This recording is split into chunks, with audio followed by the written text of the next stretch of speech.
This is a wooden yo-yo, and this is a glass yo-yo. In this video, I'm gonna do a variety of yo-yo tricks, but after each trick, the yo-yo will change material, until we cover every material in my collection. Let's get started. Okay, so here's a wooden yo-yo. When it comes to old school classic yo-yos, this is probably what you think of. And I'm willing to bet that's why this particular yo-yo is called the Legend. Although wood yo-yos aren't as common nowadays, they're still made here and there, but it's often for nostalgia or a memorabilia sake. For example, this variant of the Legend has the logo of the 2016 World Yo-Yo Contest engraved on it, and that was actually the first yo-yo contest I ever went to as a kid. So the novelty of wooden yo-yos is kinda cool, but when it comes to functionality, they just don't hold up as well. They have a bit of a rough texture, which creates a lot of friction with the string, resulting in shorter spin times. But I don't need the yo-yo to be spinning to do this trick with it.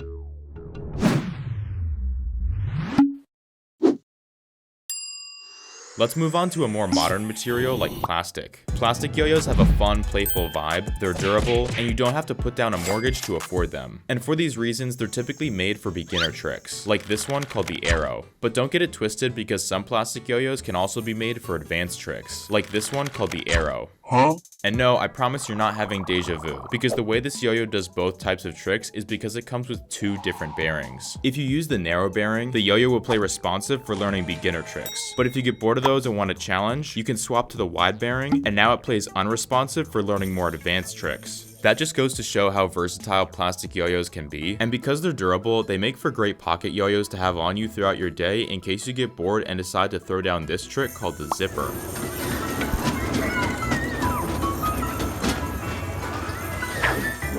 Now, I was going to show you a metal yo-yo next, but then I realized I should probably show you this one first called the Iceberg.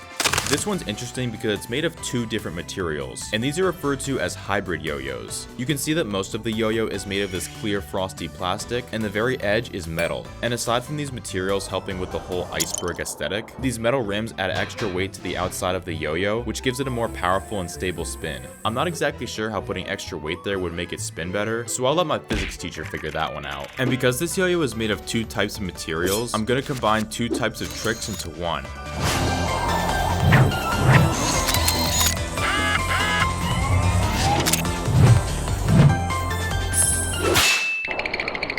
Okay, now it's time for a metal yo-yo, specifically an aluminum one like the Bullseye. The reason it's called that is because the inside kind of looks like a dartboard, so you can hop the yo-yo up and land your finger on the bullseye. And that's one of the advantages of being made of a more rigid and stronger material, is that it opens the door for some more unique and dynamic yo-yo designs, like this really aggressive curvy shape. And when it comes to doing modern string tricks, aluminum yo-yos are a popular choice because they spin for a long time and they glide across the string really nicely. And this might seem random, but have you ever seen skateboarders grind on a rail? Well, you can actually grind the yo-yo on your finger while it's still spinning. And aluminum yo-yos with a smooth finish are the best yo-yos for this, especially if I throw on a pair of these soft yo-yo gloves.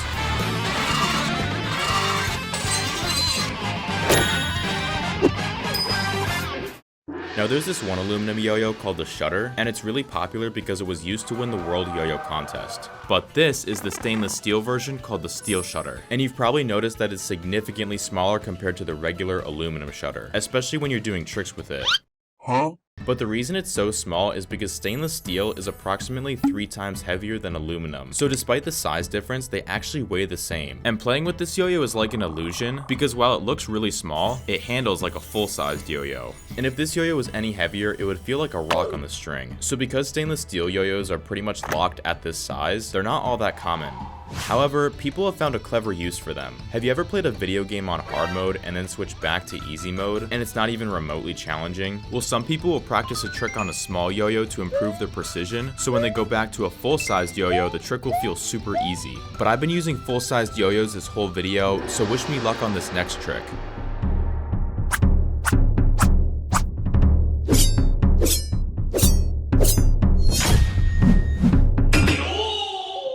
Now that you know some of the attributes of aluminum and steel yo-yos, if we combine them together, we get a bimetal yo-yo, like this one called the Bimetal. Bimetal yo-yos take advantage of the different weights of each metal by having a light aluminum body with heavy stainless steel rims, which is kind of similar in concept to the iceberg from earlier. And these heavier rims help the yo-yo spin better, which reminds me, that physics teacher finally figured out why this is. Apparently having a large portion of the weight further from the center increases the yo-yo's rotational inertia, giving the yo-yo greater resistance to change in rotation, such as the friction from the string. So if someone ever describes a yo-yo as powerful, that's actually pretty accurate.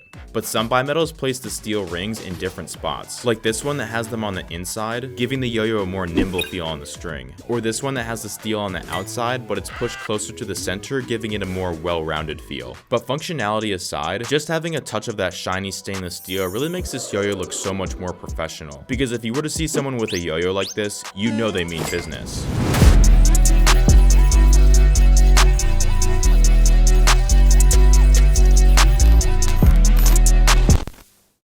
I say we take a break from metal yo-yos to inspect a strange yo-yo made of an even stranger material. Here we have the Viper, and with the exception of this middle piece, this yo-yo is made completely out of rubber, which is quite the departure from other materials because of how soft it is. From my experience, rubber yo-yos always feel a bit awkward to use, but their biggest advantage by far is durability.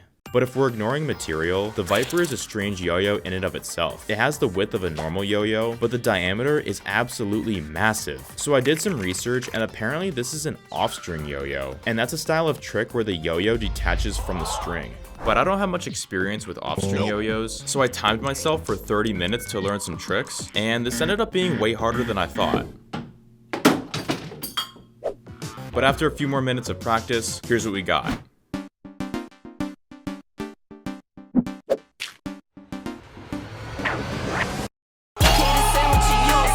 Titanium is one of the strongest metals on Earth, and it's pretty expensive too, but that hasn't stopped yo-yo companies from making yo-yos with it. In fact, this one in particular is actually a prototype that was never released, making it pretty rare. I think it was meant to be a titanium version of this bimetal yo-yo called the R4, but prototype or not, titanium yo-yos are notorious for being some of the most expensive yo-yos out there. Like here's another one, and just these two yo-yos together cost nearly $1,000. This is too much power for one man. But at the same time, they make for an epic flex, they sound really nice, and they make sparks on the ground. That's what all these scratches are from. So instead of a trick, I say we do a spark montage.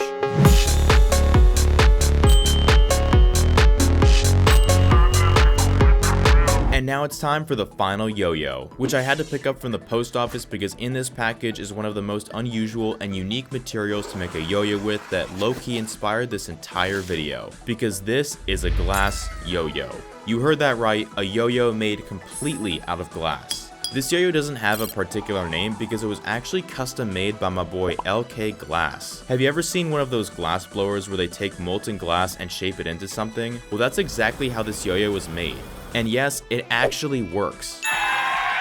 But honestly, this is more of a work of art than anything, and if you hold it under a black light, parts of the yo-yo start to glow. Now it's pretty fragile and I don't want to do anything too risky with it, so instead of ending it on a banger, I'm gonna end it with the classic Rock the Baby.